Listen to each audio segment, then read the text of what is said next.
Welcome back to the Warren Ballentine Show, heard coast to coast and border to border, giving the truth fighters a voice in the call for justice.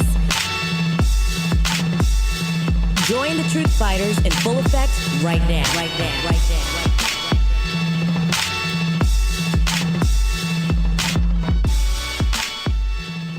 All right, truth fighters, we're talking New World Order today. Let's go right back into the clip, Stephen.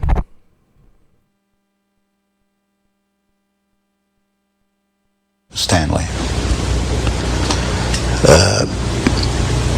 Those two are the key. Now, what did the order want to accomplish in the Bolshevik Revolution? You create opposing forces which you place in conflict. Out of conflict, you've got profit. You've got political power. And you can direct history.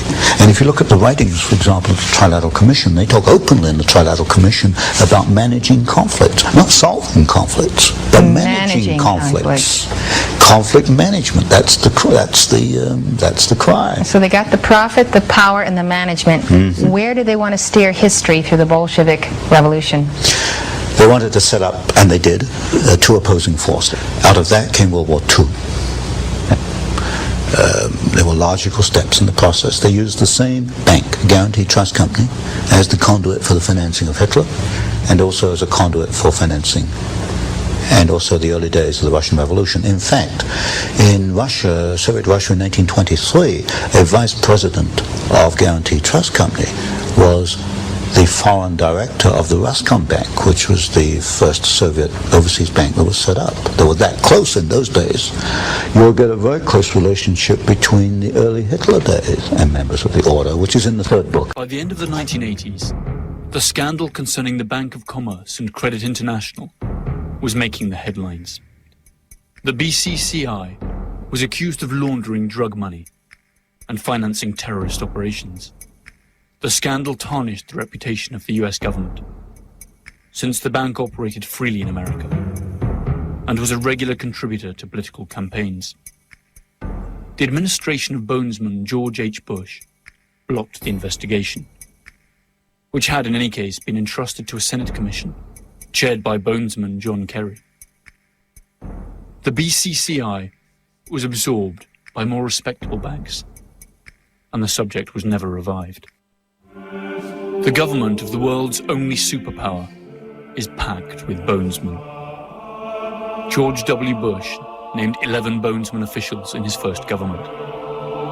Add to this various senators, congressmen, and chief justices, directors of the CIA, the Federal Reserve, and directors of banks such as J.P. Morgan Chase and Morgan Stanley Dean Witter. The American media is little different. Among others, Time and Newsweek magazines, in theory competitors, were both founded by Bonesmen. The oldest and most influential families also belong to this select club. Bush, Bundy, Harriman, Lord, Phelps, Rockefeller, Taft, Whitney. All of them have undergone the odd ritual of initiation. All have spilled their darkest secrets. All have been ritually humiliated in front of their peers. And all of them owe loyalty to the order. It is estimated that there are some 800 bonesmen alive today. Around half of them active and in key positions in the American economy and political establishment. Of America happen to be their own best interests as well. I have never seen anything in their literature which leads me to believe that they have our individual rights in their hearts. What I do see in the literature and in the documents is a ruthless drive to acquire power for themselves.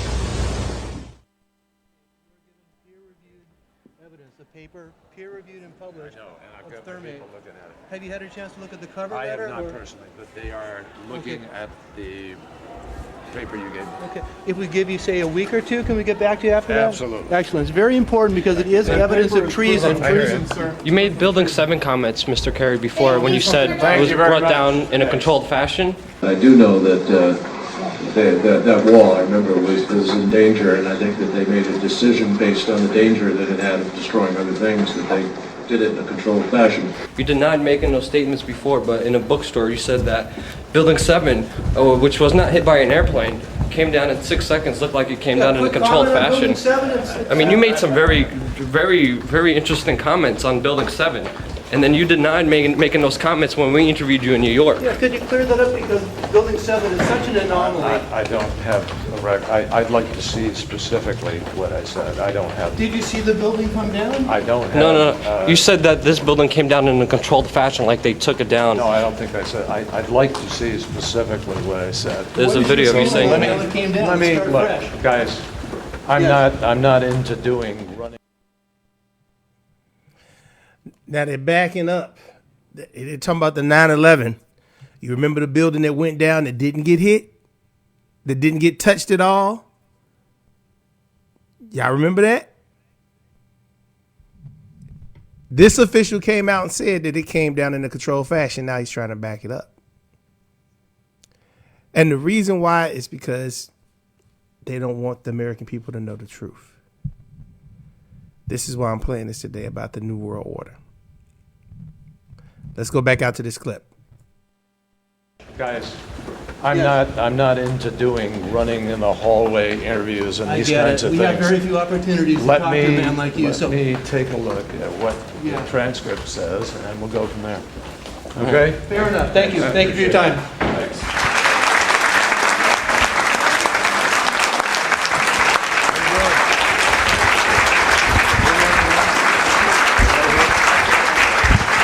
Gary, can you clarify in your Building 7 statements you made last year saying it was brought down on purpose? You said it last year. You said it was brought down because of structural damage. Can you comment on that, since NIST still doesn't have an explanation to Building 7, sir? Thank you very much. Thank you. All right, you got it? So can you comment on your Building 7 comment saying that it was brought down? And then NIST still doesn't have an explanation to Building 7. There's a lot of 9/11 heroes who have testimony that's being ignored. I don't have any idea what you're talking about. Building 7, sir?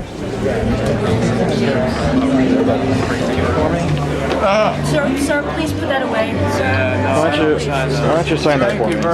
Would you like to sign that? Sir, you cannot videotape. Would you like to take that information with you? Sir. So, Mr. Carey, can you clarify your statements on Building 7? There's not 11 heroes that support your statement that it did come down in a controlled fashion, sir. Kevin McPadden, the first responder. Senator, about 1 year to this day in Texas, you said that building number 7, World Trade Center number 7, looks like it went down. They did it in a controlled fashion, sir. Could you please articulate what you meant by the Salomon Brothers World Trade Center number 7 was a controlled demolition and they had done it in a controlled fashion? You made that statement at the store called Book People in Austin, Texas on April 21st of 2007 when you were being questioned about the World Trade Center collapse of the Salomon Brothers building. Thank you very much. Senator Kerry, you cannot ignore these questions, Senator Kerry. Senator, yes, you did. It is on YouTube, Senator. They made a decision based on the danger that it had of destroying other things, that they did it in a controlled fashion. You are on file with testimony, Senator. You must clarify your remarks, Senator. Was it a controlled demolition, Senator Kerry? Skull and Bones. We know what it's about, Senator. We know everything about you.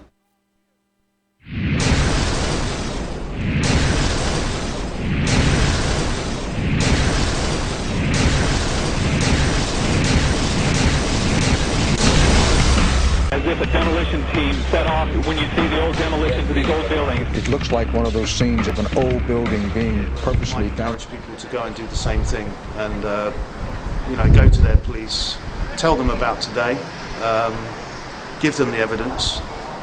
West Sussex Police have said they're investigating it, which they're obliged to do because the BBC had prior knowledge of a terrorist event, which under, I think it's Section 38 of the Terrorism Act, they should have reported, which they didn't. And they've since given us this impossible flannel about World Trade Center cellar collapsing due to an office fire, which even in the NIST report says fell at free fall speed for 8 floors in 2.5 seconds. Now that is absolutely impossible without a controlled demolition being involved. Absolutely impossible. There's no arguments around it. Don't let anyone else tell you otherwise, because they're saying Isaac Newton is wrong.